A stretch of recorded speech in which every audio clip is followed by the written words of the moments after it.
शहीदों की चिताओं पर लगेंगे हर बरस मेले, वतन पर मर मिटने वालों का यही बाकी निशा होगा। वेलकम, मैं Naik Vishal Chhetri, 3rd battalion D9 Gorkha rifle चिंडिक 56 माउंटेन ब्रिगेड की तरफ से आप सभी लोगों का इस कारगिल वॉर मेमोरियल पर हार्दिक अभिनंदन करता हूं। यह कारगिल वॉर मेमोरियल कारगिल शहीदों की याद में नवंबर 2004 को बनाया गया था। इस कारगिल वॉर मेमोरियल को यहाँ बनाने का मुख्य कारण यह था कि कारगिल युद्ध का एक बड़ा भाग दराज सेक्टर में ही लड़ा गया था। इसके अलावा आप लोग जिस स्थान पर खड़े हैं, यहाँ से उन पहाड़ियों की चंद एक चोटियां नजर आती है जहाँ पर पाकिस्तानी आर्मी अपना कब्जा जमाए बैठी थी, जिनके नाम इस प्रकार है। आपके सामने जो पहाड़ी दिखाई दे रही है, नाम तोलोलिंग। अगर आप लोग अपनी नजर थोड़ा बाएं की ओर स्काईलाइन पर ले जाए तो 3 पिंपल दिखाई देते हैं, जो अभी बादलों के कारण दिखाई नहीं दे रहे हैं। नाम तोलोलिंग टॉप। तोलोलिंग टॉप से बाएं की ओर बढ़ता हुआ स्पर, अगर आप लोग अपनी नजर पूरा बाएं की ओर स्काईलाइन पर ले जाए तो 2 नोकीली चोटियां दिखाई देती है। दाहिने वाली नोकीली चोटी जो भी बादलों के कारण दिखाई नहीं दे रही है, नाम टाइगर हिल। टाइगर हिल से बाएं की ओर बढ़ता हुआ स्पर, उसी स्पर पर दूसरी नोकीली चोटी जो हल्की बर्फ से घिरी हुई है, नाम राइनो हॉर्न। टाइगर हिल और राइनो हॉर्न के बीच चंद एक पोस्ट है जो यहाँ से दिखाई नहीं देते, जिनके नाम इस प्रकार है: इंडिया गेट, हेलमेट टॉप, शिवलिंग पोस्ट और रॉकी नॉप। वापस राइनो हॉर्न। राइनो हॉर्न से बाएं की ओर बढ़ता हुआ स्पर, सबसे बाएं वाला ऊंचा टॉप जो पूरा बर्फ से ढका हुआ है, जो कि फार डिस्टेंस पर दिखाई दे रहा है, नाम .4875। .4875 को हम बत्रा टॉप के नाम से भी जानते हैं, क्योंकि कैप्टन विक्रम बत्रा यहाँ दुश्मनों से लड़ते हुए वीरगति को प्राप्त हुए थे। आप लोग जिस रास्ते से आए हैं उसे NH1 के नाम से जाना जाता है। यह रास्ता लेह और कारगिल को श्रीनगर से जोड़ता है।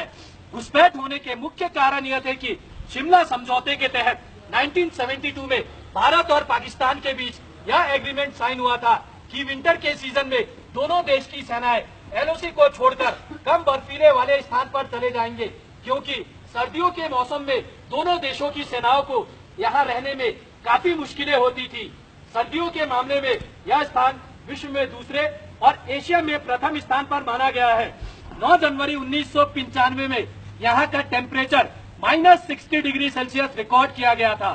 1998 के विंटर के दौरान जब हमारी भारतीय सेना LOC को छोड़कर कम बर्फीले वाले स्थान पर चली गई, तो धोखे से पाकिस्तानी सेनाओं ने हमारे पोस्टों पर कब्जा कर लिया।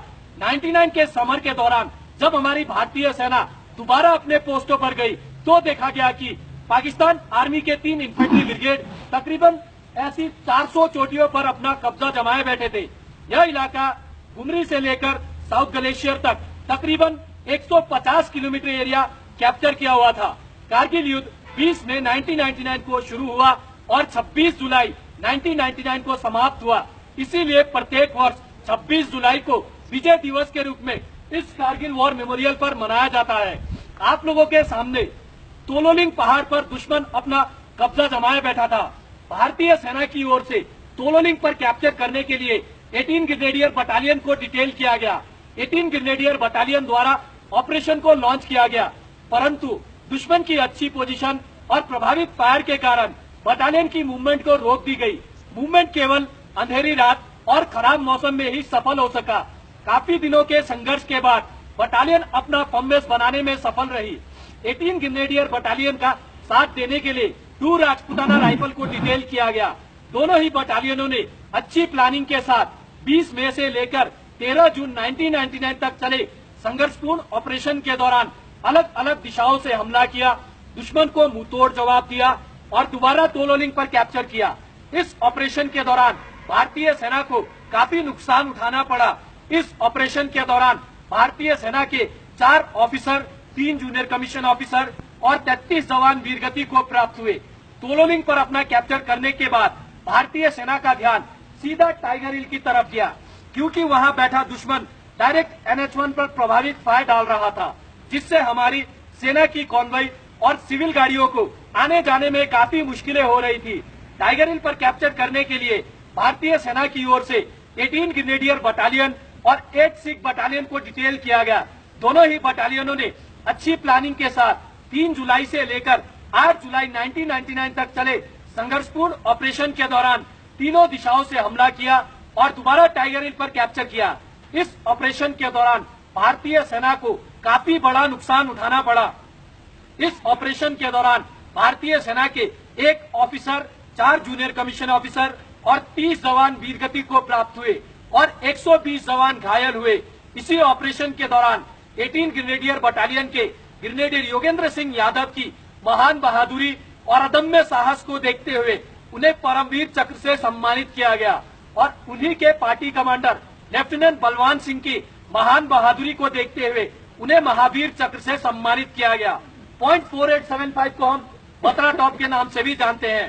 कैप्टन विक्रम बत्रा की महान बहादुरी को देखते हुए उन्हीं की battalion 13 Jammu and Kashmir rifle को पॉइंट 4875 पर कैप्चर करने के लिए डिटेल किया गया और उसी के दूसरे फीचर पिंपल 1, पिंपल 2 और वेलबेक पर कब्जा करने के लिए 17 जाट बटालियन को डिटेल किया गया और ट्विनबम पर कब्जा करने के लिए 2 नागा बटालियन को डिटेल किया गया।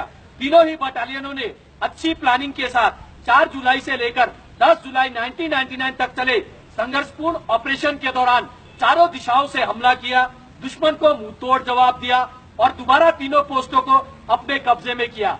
इस ऑपरेशन के दौरान भारतीय सेना को सबसे बड़ा नुकसान उठाना पड़ा। इस ऑपरेशन के दौरान भारतीय सेना के कैप्टन विक्रम बत्रा और कैप्टन अनुज नायर के साथ 59 जवान वीरगति को प्राप्त हुए। इसी ऑपरेशन के दौरान कैप्टन विक्रम बत्रा की महान बहादुरी और अदम्य साहस को देखते हुए उन्हें मरणोपरांत परमवीर चक्र से सम्मानित किया गया और उन्हीं की बटालियन के राइफलमैन संजय कुमार की महान बहादुरी और अदम्य साहस को देखते हुए उन्हें भी परमवीर चक्र से सम्मानित किया गया और कैप्टन अनुज नायर की महान बहादुरी को देखते हुए उन्हें मरणोपरांत महावीर चक्र से सम्मानित किया गया। इसके अलावा कारगिल युद्ध के दौरान जिन जिन बटालियनों ने हिस्सा लिया उन सभी बटालियनों के ऑफिसर, जूनियर कमीशन ऑफिसर और जवानों ने भारत माँ की रक्षा करते हुए अपने प्राणों की आहुति दी है। उन सभी के नाम इस कारगिल वॉर मेमोरियल की दीवार पर दर्ज है। यह कारगिल वॉर मेमोरियल कारगिल युद्ध का गवाह है। आप लोगों के भाई 1947 से लेकर अब तक इस इलाके में जितने भी शहीद हुए उन सभी शहीदों की वीर भूमि तैयार की गई है, जिन्हें आप लोग देख सकते हैं। आप लोगों के दाहिने हट ऑफ रिमेम्बरेंस बटालियनों की हिस्ट्री है, जिन बटालियनों ने कारगिल युद्ध के दौरान हिस्सा लिया था। ऑपरेशन विजय के कुछ फोटोग्राफ और पाकिस्तान आर्मी के कैप्चर किए गए हथियार, अम्यूनिशन, इक्विपमेंट, जिन्हें आप लोग देख सकते हैं। इस कारगिल वॉर मेमोरियल की दीवार पर कारगिल युद्ध के सभी शहीदों के नाम सुनहरे अक्षरों से दर्ज किए गए हैं। आप लोगों के सामने नेशनल फ्लैग, पोल की लंबाई 100 फीट, फ्लैग का size 37 into 25 feet, flag foundation of India द्वारा 26 जुलाई 2012 को विजय दिवस की 13वीं वर्षगांठ पर उपहार स्वरूप भेंट किया गया था। इन शहीदों के बलिदान को हम किन्हीं भी शब्दों में बयां नहीं कर सकते। हम इन्हें सलाम करते हैं, ये देश इन्हें सलाम करता है। अंत में मैं आप सभी लोगों से यही गुजारिश करना चाहूंगा कि आओ झुककर करे सलाम उन्हें जिनके मुकद्दर में ये मुकाम लिखा होता है। बड़े ही खुशकिस्मत है वे लोग जिनका लहू देश के काम आता है। जय हिंद।